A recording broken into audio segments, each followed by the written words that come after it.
The love of things have our minds locked up. Unity means we have to share. How many of us are willing to do that? Sacrifice. How many are willing to sacrifice and work hard for our people like we do for other people? If there's no pay and help building up a nation of unified black people, how many people will be down with that? Many will only work for growth only if there's a trinket at the end of the rainbow. The Underground Railroad should have never closed. We were not free then or now. A few token Negroes in spots here and there is not freedom. The masses are still in poverty, miseducated, negative things.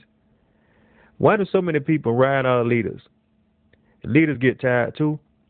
We have to get to the point where we all pick up the task of work for our people. We wear our leaders out. We must dig deep down within ourselves and bring the leader out and put our hands on the plow to help do the work of turning the soil over to lift our people out of the mud of the world.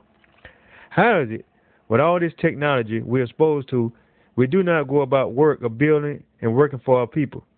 Look at Cuba, where teens went to the mountains as teachers and taught poor grown people how to read and write.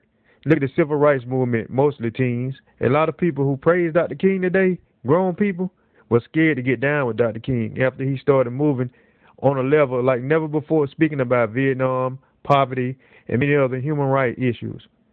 Many grown people pulled away from Dr. King. The young people was down with Dr. King. Grown people got to be the vanguard.